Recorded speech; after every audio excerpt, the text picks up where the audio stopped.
अस्सलाम वालेकुम स्टूडेंट्स, कैसे हैं आप सब लोग? होप सो ठीक ठाक होंगे। जी बेटा, कल हमने इंट्रोडक्शन दिया था किसके ऊपर? आपको आर्टिफिशियल इंटेलिजेंस के ऊपर। सो आज उसका सेकंड जो लेक्चर है वो है इंटेलिजेंट एजेंट्स कि एक्चुअली एजेंट्स क्या होते हैं।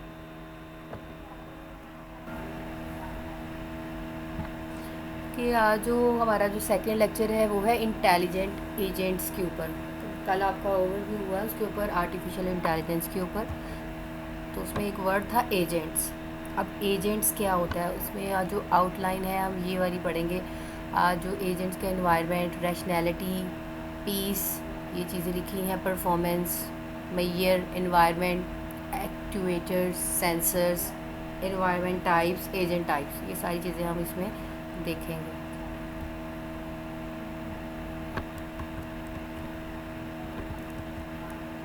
ये आपका जो एजेंट होता है वो एक्चुअली वो पर्सन होता है जिसने सेंस करना होता है, ठीक है।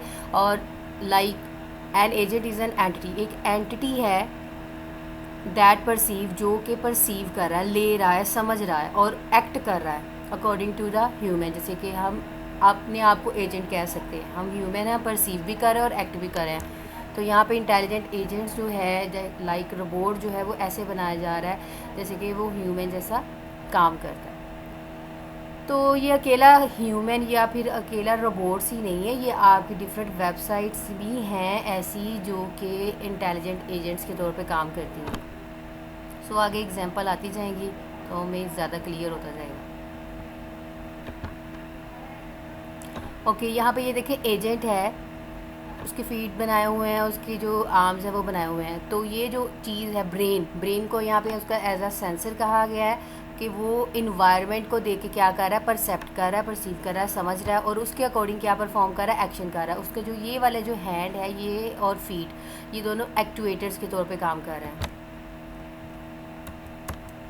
ठीक है। एक्टुएटर्स एक्चुअली वो चीज़ होती है लाइक इसकी रिस्पॉन्सिबिलिटी होती है, एक ऐसी मशीन होती है जिसने सिग्नल को कंट्रोल करना, लाइक सारी कंट्रोलिंग इसके अंडर होती है। ये एक्टुएटर्स का मतलब है यहाँ पे।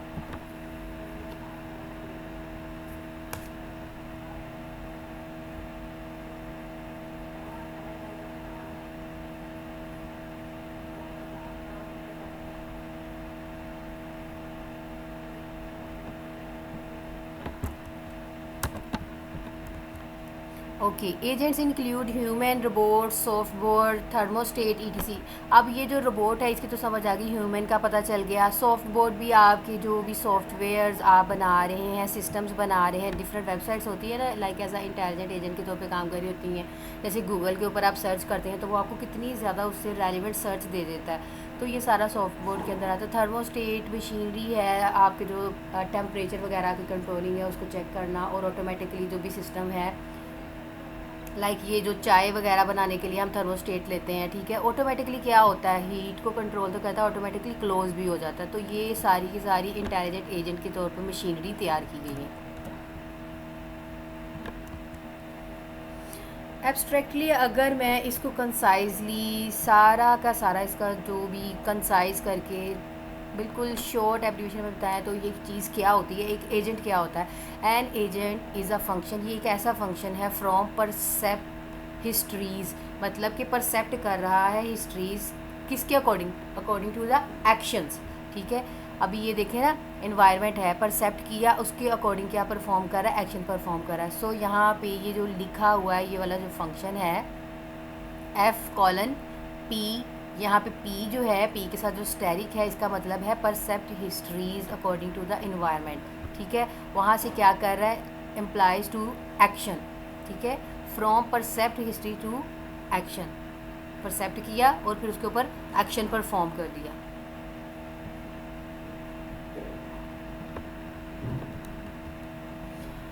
The agent program runs on the physical architecture to produce F। आपका जो एजेंट का प्रोग्राम है ये एक्चुअली जो आपके सामने ये बनाई गई है डायग्राम की, ये एक एज आ एजेंट का डायनामिकली प्रोग्राम ही है, एक डायग्राम की फॉर्म में बताया गया जो फिज़िकली आर्किटेक्चर है, प्रोड्यूस कर रहा है क्या, एक फंक्शन पर प्रोड्यूस कर रहा है। देखें भाई, उसने परसेप्ट किया, उसने अब एक्शन कैसे परफॉर्म करेगा उसके अकॉर्डिंग करें ना, आप क्या काम करना चाह रहे हैं। आप सर्च करना चाह रहे हैं, उससे रेलिवेंट आपको दे देगा। आप अगर लाइक रोबोट से कोई काम करवा रहे हैं तो वो रोबोट जिस चीज़ से रेलिवेंट बनाया उसने वही वाला एक्शन परफॉर्म करना है। सो ये यहाँ पे ये चीज़ बताइए फिज़िकल आर्किटेक्चर है, according to the functions produce करेगा।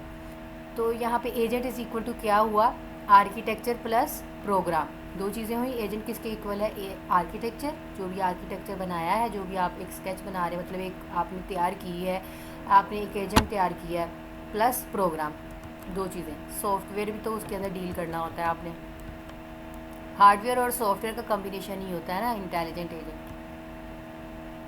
For any given class of environments and task, कोई भी आप इन्वायरमेंट्स या टास्क ले रहे हैं, वो seek the agent with the optimal. तो हमने देखना है कि वो इसमें से जो है बेस्ट परफॉर्मेंस जो भी परफॉर्म करेगा उसको हम चूज़ करेंगे।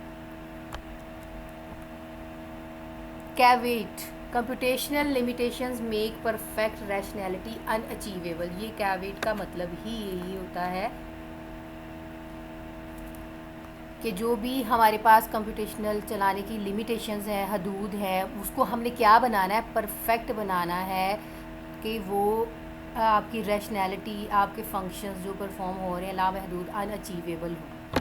ठीक है, आपके पास बहुत सारी अचीवमेंट्स आएँ, काम मतलब एक चीज़ है, एक चीज़ बना लिया, रोबोट बना लिया, इंटेलिजेंट एजेंट है, या तो आप उसको ज़्यादा से ज़्यादा यूज़ करें, वो एक नहीं वो मल्टीपल टास्किंग आपको परफॉर्म करे, देन वो आपके लिए अचीवेबल होगा, अदरवाइज़ नहीं।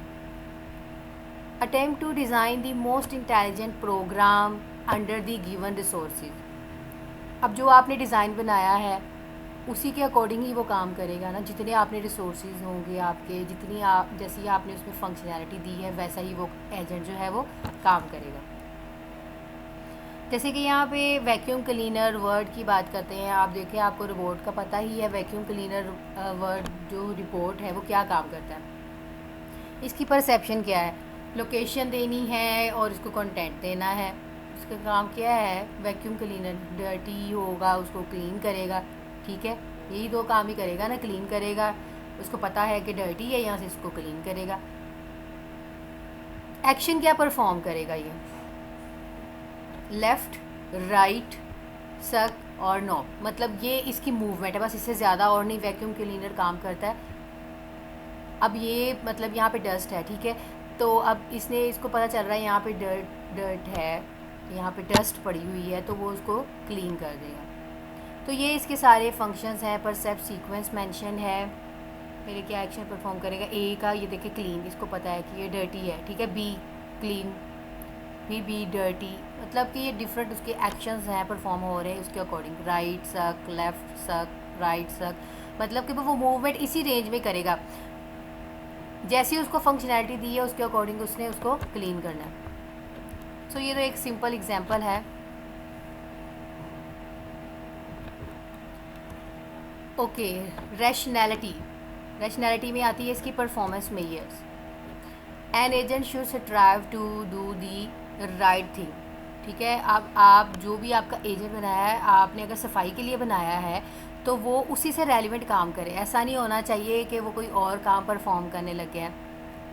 Based on what it can perceive and the action it can perform, क्या वो परसीव कर रहा है, क्या वो समझ रहा है, मतलब कि मुझे ये करना चाहिए कि नहीं, ठीक है, उसके अकॉर्डिंग वो एक्शन परफॉर्म करेगा।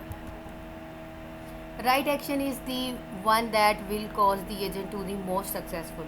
आपका जो देखे, आपने जब एक रोबोट तैयार किया, एक इंटेलिजेंट एजेंट तैयार किया, अगर वो आपको राइट थिंग परफॉर्म कर रहा है, राइट एक्शन परफॉर्म कर रहा है, तो समझ लें आप सक्सेसफुल हैं। परफॉर्मेंस मेयर्स, आप उसकी परफॉर्मेंस को मेयर कैसे करेंगे। An objective criterion for success of an agent's behaviour, हमें उसकी परफॉर्मेंस का तब पता चलता है, किसी भी एजेंट का, एक ह्यूमन का भी तब पता चलता है जब वो एक्चुअली उसका बिहेवियर जो है वो रिप्रेजेंट कर रहा हो कि हाँ ये एक क्राइटेरिया के साथ काम कर रहा है। तो यहाँ पे एग्जांपल्स हैं। Performance measure of a vacuum cleaner agent could be amount of dirt cleaned up, यही काम है ना, डर्ट होगी क्लीन करेगा। Amount of time taken according to the dirt clean वो टाइम लेगा, अमाउंट ऑफ इलेक्ट्रिसिटी कंज्यूम करेगा, और उसके अलावा amount of noise generated ETC. मतलब ये 4 चीज़ें आपका वैक्यूम क्लीनर जो एजेंट है वो परफॉर्म करेगा।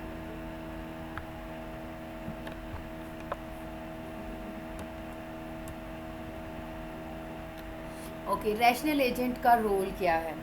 Rational agent for each possible percept, जो भी वो व्यू कर रहा है, समझ रहा है, उसके अकॉर्डिंग जितनी भी उसके पास सिचुएशंस क्रिएट हो रही हैं उसमें से अपनी लिमिटेशंस, अपनी सिचुएशंस को क्रिएट कर रहा है, समझ रहा है, उसके सीक्वेंस को समझ रहा है।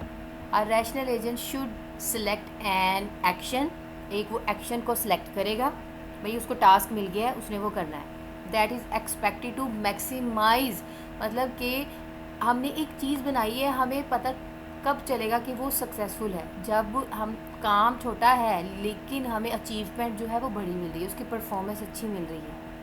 We can also use the term optimising the performance measure, ठीक है। इसके अलावा हम उसके अंदर ऑप्टिमाइजिंग मेजर भी रख सकते हैं, ठीक है। किसी चीज़ को जज करना हो तो हम उसकी स्पीड वगैरह की जो लिमिटेशन है उसकी डाटाबेस के अंदर एंटरिंग कर देते हैं, तो उससे हमें उसकी जो परफॉर्मेंस है, उसने कितने % परफॉर्म किया, एक्यूरेट टास्क कितने % रॉन्ग किया, वो सारी उसकी ऑप्टिमाइजेशन की परफॉर्मेंस जो है वो बता देती है।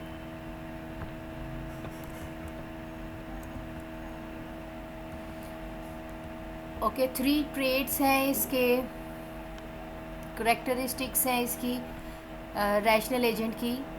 Rational not equal to ओमनीसाइंट।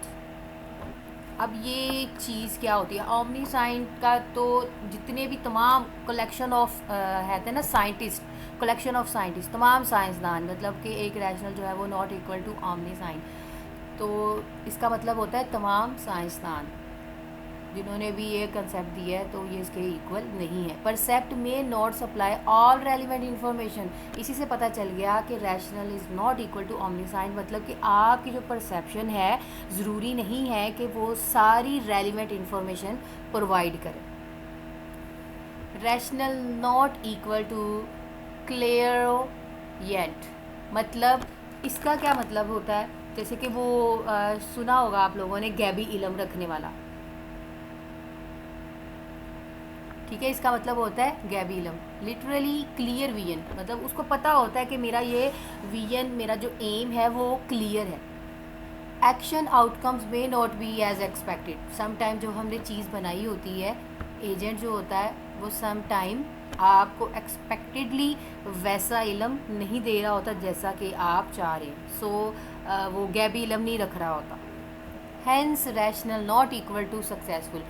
सो तीनों सिचुएशंस जो हैं वो करेक्ट हैं, इसकी ये करेक्टरिस्टिक्स है। तो हमें हर चीज़ के लिए प्रिपेयर्ड होना चाहिए कि भाई हमने जो चीज़ बनाई है ऐसा नहीं है कि वो 100% प्योर बनी है या फिर उसके पास सारा इलम है, वो हमें जो है वो गैबी इलम बता देगा, ऐसा कुछ भी नहीं है। जो भी हम चीज़ बनाते हैं उसमें कोई ना कोई ड्रॉबैक होता है।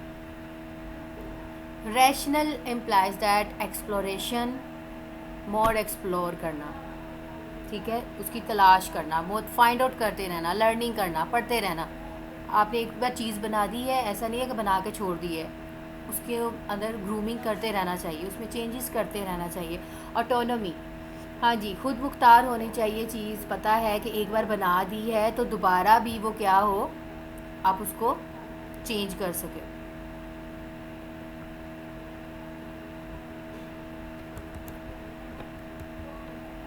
ओके, अब पीस का कॉन्सेप्ट है। पीस स्टैंड फॉर क्या है? परफॉर्मेंस मेजर, एनवायरनमेंट, एक्चुएटर्स और sensor. Must specify the setting for intelligent agent design, हमें पता चलना चाहिए कि जो भी आप डिज़ाइन क्रिएट कर रहे हो according to your need, your desire, your performance, your environment होनी चाहिए। जैसे कि इसकी एग्जांपल है the task of designing are driverless taxi, ठीक है। अब ड्राइवर नहीं होता लेकिन वो एज ए इंटेलिजेंट एजेंट के तौर पर खुद ड्राइव, मतलब कार चल रही होती है। परफॉर्मेंस मेजर में क्या है? Safe, fast, legal, comfortable trip, maximize profit. हमें इसके अंदर ये सारी परफॉर्मेंस मेजर्स अप्लाई करनी है। अब इन्वायरमेंट में क्या चीज़ देखेंगे?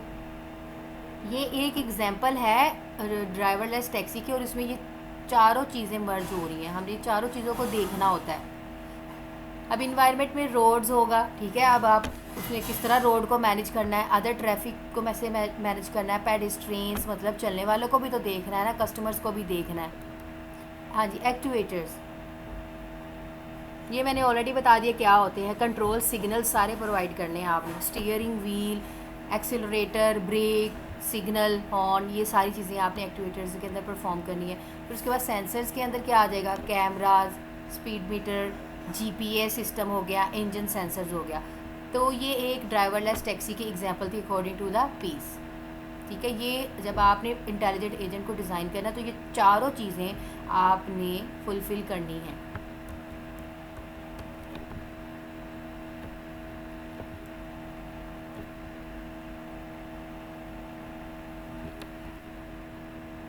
ओके, अब यहाँ पे मेडिकल डायग्नोसिस सिस्टम, तो ये डायग्नोसिस सिस्टम कोई भी हो सकती है, कोई भी डिजीज़ हो सकती है। Performance measure, healthy patient, minimize cost, lawsuits वगैरह। ठीक है, अब ये परफॉर्मेंस के अंदर हमने ये सारी चीज़ें देखनी है। आप लोगों की जो वेबसाइट्स बनी होती हैं, मेडिकल डायग्नोसिस सिस्टम बने होते हैं ना, तो उसमें ये सारी चीज़ें आप फैसिलिटेट कर रहे होते हैं। तो मैंने आपको पहले ही बता दिया, सिर्फ और सिर्फ रोबोट्स ही नहीं होते दुनिया में, ये आपकी जितनी वेबसाइट्स हैं वो भी एक एज अ इंटेलिजेंट एजेंट के तौर पर काम कर रही होती है, जो ऑटोमेटिकली आपको रिस्पॉन्स प्रोवाइड कर रहे होते हैं, चैटिंग कर रहे होते हैं आप लोगों के साथ, आपकी कॉस्ट को मिनिमाइज़ कर रहे होते हैं, आपको टिप्स दे रहे होते हैं अकॉर्डिंग टू लॉ। ठीक है, ये नहीं है कि वो लॉ से हट के काम कर रहे हैं वेबसाइट्स। ओके, इन्वायरमेंट, आपके जो आपने इसमें इन्वायरमेंट भी देखना है, पेशेंट को देखना है, हॉस्पिटल को देखना है, स्टाफ को देखना है। भाई कोई भी चीज़ आपसे ऐसे ही नहीं लेगी।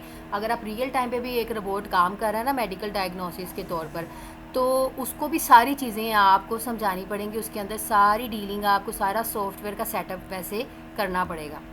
हाँ जी, एक्टिवेटर्स में क्या है, उसका स्क्रीन का डिस्प्ले उसको नज़र आना चाहिए। क्वेश्चंस होंगे इसमें, वो क्वेश्चन करेगा, आप उसके मतलब टेस्ट हो सकते हैं, डायग्नोसिस हो सकते हैं, उसके ट्रीटमेंट्स हो सकते हैं। जैसे कि यहाँ पे रेफरल्स वगैरह जो होते हैं, लाइक वो क्या होते हैं,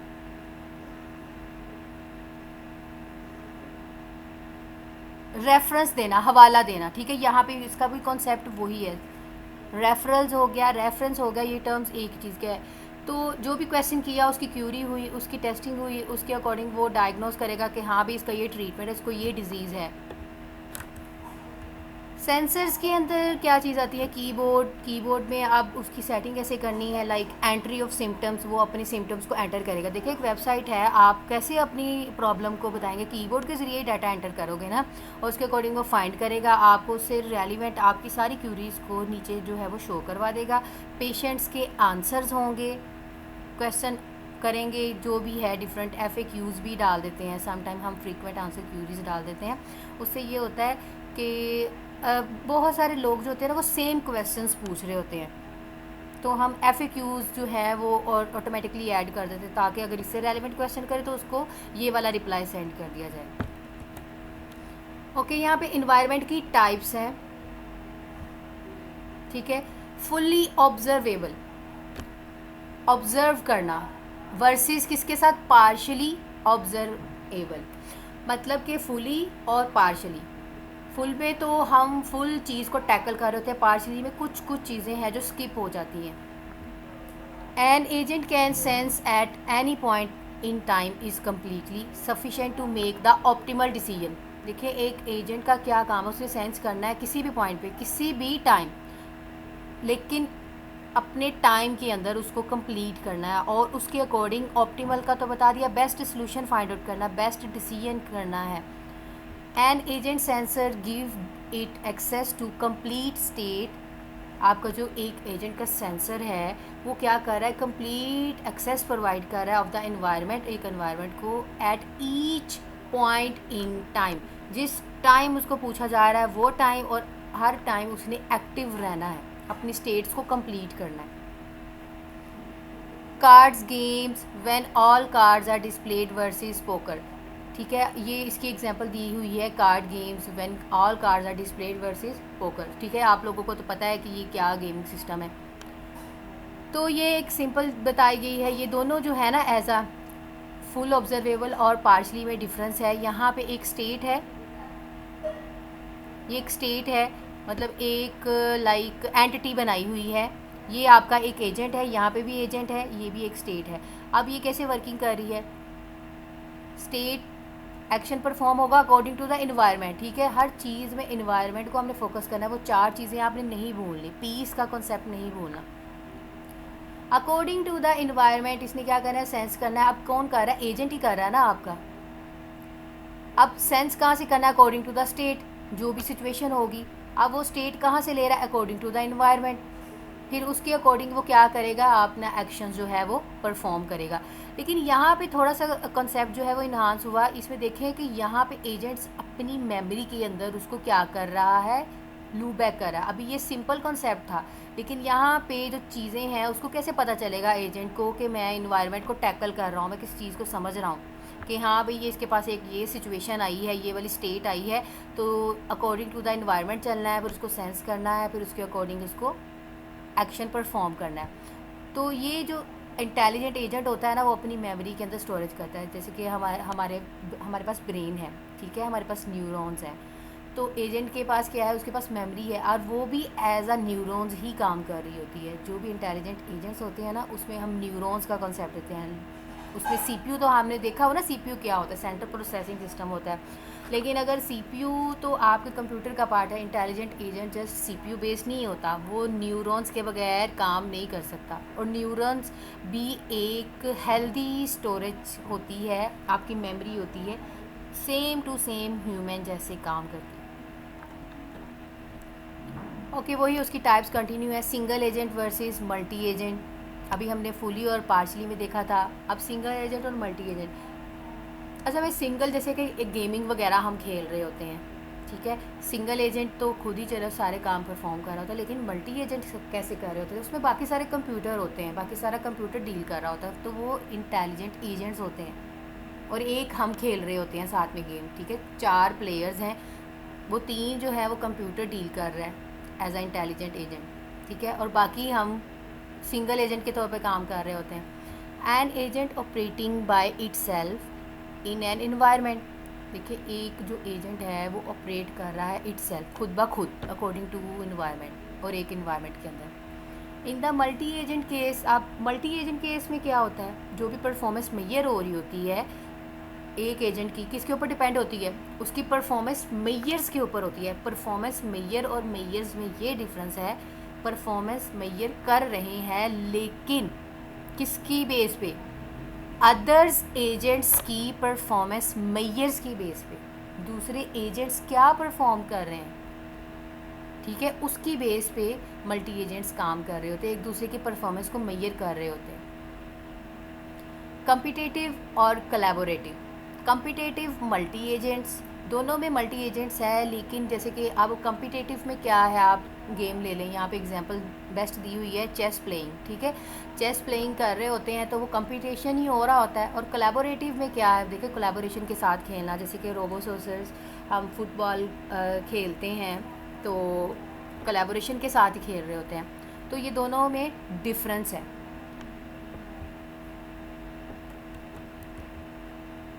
ओके, डिटर्मिनिस्टिक वर्सेस स्टोचैस्टिक, ठीक है। अब ये चीज़ क्या है? आपका जो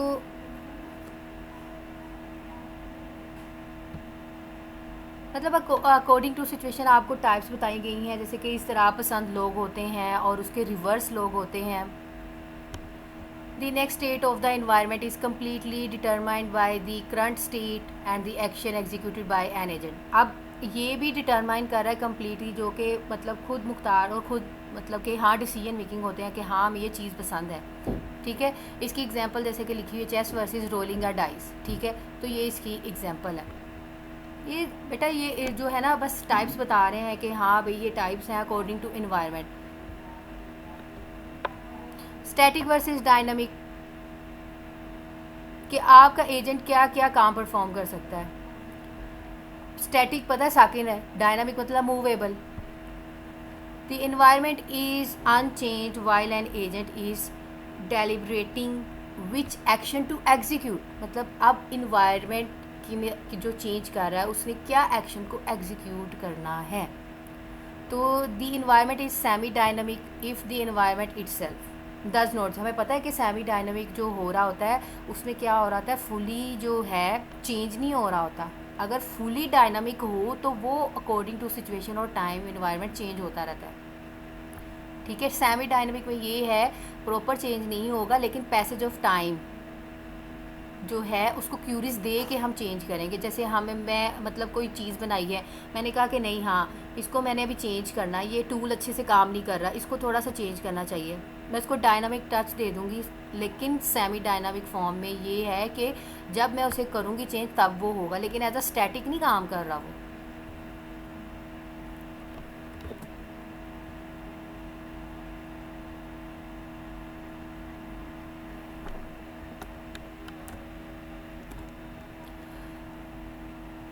तो ये जो डिटर्मिनिस्टिक वर्सेस स्टोकेस्टिक वर्ड है, ठीक है, डिटर्मिनिस्टिक को तो मतलब ये होता है कि आप लोगों का इस तरह पसंद जो भी है, लेकिन जो आपका स्टोकेस्टिक होता है वो रैंडम पर्सन होता है, रैंडम प्रोसेस रेफ़र कर रहा होता है। तो आई थिंक ये हो गई थी स्लाइड्स।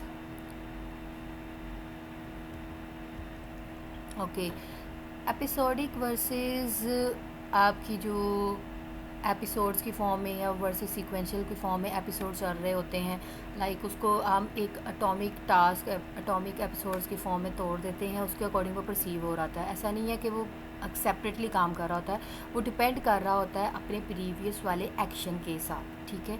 फिर देन वो न्यू एपिसोड जो है वो उसकी फॉर्म में काम कर रहा होता है, मतलब एक सिक्वेंशली फॉर्म में चल रहा है। लेकिन यही तो मेन डिफरेंस है एपिसोडिक और सिक्वेंशियल में, कि यहाँ पे जो आपका सीक्वेंस है वो एक एपिसोड के अंदर सीक्वेंस की फॉर्म में चले, लेकिन एपिसोड जो है वो मल्टीपल सीक्वेंशियल्स के साथ कंबाइन होकर चलता है। लाइक एपिसोड 1 हो गया, एपिसोड 2 हो गया, कि एपिसोड 1 मतलब मैंने ये पहले उसको एक्शन दिया, उसने उसको परफॉर्म किया, फिर वो दूसरा एक्शन है, फिर वो दूसरे एपिसोड्स के अंदर मूव होगा, लेकिन वो डिपेंड कर रहा है प्रीवियस वाले के साथ। तो यहाँ पे इसकी एग्जांपल है classification, task versus chess and taxi driving. So ये आप लोगों को एग्जांपल बड़ी अच्छे से बताई है मैंने। डिस्क्रीट वर्सेस कॉन्टीन्यूस, डिस्क्रीट में जो है वो कभी स्टॉप होगा कभी चलेगा, इस तरह अप्स और डाउन्स की फॉर्म में काम कर रहा है, लेकिन कॉन्टीन्यूस है वो स्टिल चलता रहता है, ठीक है। तो यहाँ पे discrete environment according to possible states की फॉर्म में काम, मतलब फाइनाइट है डिस्क्रीट, और कॉन्टीन्यूस है इनफाइनाइट चलता जाएगा, हमें नहीं पता वो कब तक जो है वो अकॉर्डिंग टू इन्वायरमेंट टाइप काम करता जाएगा। जैसे कि चेस वर्सेस थ्रोइंग डार्ट्स की एग्जांपल है यहाँ पे,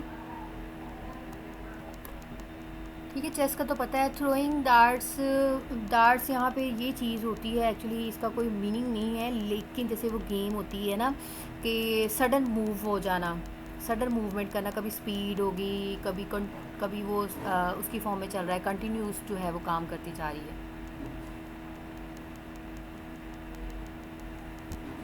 तो इसको बड़ा सर्च कर लें आप लोग, पता चल जाएगा जी। बेनाइन वर्सेस एडवर्सैरियल, अब यहाँ पे बेनाइन का कंसेप्ट जो ट्यूमर होता है इंसान के, 2 टाइप्स के ट्यूमर्स होते हैं ब्रेन में, बेनाइन होता है और मैलिग्नेंट होता है, ठीक है। तो वो यहाँ पे वो कंसेप्ट नहीं है, लेकिन फोकसली उसी ऑब्जेक्टिव की बेस पे ही हुआ है कि हाँ भाई रैंडम उठा रहे हैं, ठीक है। ऐसा एनवायरनमेंट रैंडमली कहीं पे भी हो सकता है। स्टोकेस्टिक है तो मैंने ऑलरेडी बता दिया है, but it has no objective, इसका कोई ऑब्जेक्टिव नहीं है। अगर ये कॉन्ट्राडिक्ट कर रहा है, उसको समझ रहा है, प्रिडिक्ट कर रहा है उसके ऑन ऑब्जेक्टिव के ऊपर। तो यहाँ पे जो बेनाइन है वो may be gentle, kind, mild और अनहार्मफुल कॉन्सेप्ट लिया गया, ठीक है। तो फोकसली मतलब वही है कि एक बेसिकली ऑब्जेक्ट दे दिया गया है, कहाँ पे प्रिडिक्ट हो रहा है वहाँ पे उसको फुलफिल होगा, उसका ऑब्जेक्टिव लगेगा, रैंडमली कहीं पे भी टैकल करेगा। सो ये तो बेनाइन का तो रैंडमली हो गया। एडवर्सैरियल इश्तहारी लाइक, ये वर्ड होता है इश्तहारी लाइक। तो यहाँ पे लाइक इसमें 2 टाइप्स के पीपल्स होते हैं, 2 साइड्स ऑफ पीपल्स होते हैं जो अपोज होते हैं एक दूसरे के, रिलेटिव करेक्टरिस्टिक्स हो रही होती हैं, लेकिन एडवर्टाइजमेंट प्रोड्यूस वगैरह कर रहे होते हैं, लाइक उनके रिलेशनशिप इस फॉर्म में होते हैं लेकिन अपोज होते हैं एक दूसरे के। जैसे कि इसकी एग्जांपल है वेदर वर्सेस चेस, तो इन दोनों में ज़मीन आसमान का फ़र्क है अगर ये इसकी एग्जांपल ली जाए, ठीक है। तो वेदर में तो लाइक ये बिनाइन की फॉर्म में काम कर रहे थे कि जो इसकी इस कलर में है वो इसकी एग्जांपल है, और जो इस कलर में है ब्लैक में वो इसकी एग्जांपल है। ओके स्टूडेंट, ये था आप लोगों का लेक्चर, होप सो समझ आ गया होगा। दोबारा सुन लें जिसको कोई कन्फ्यूजन है, और क्यूरीज़ कर लिया करें कमेंट्स में। गुड लक, अल्लाह हाफिज़।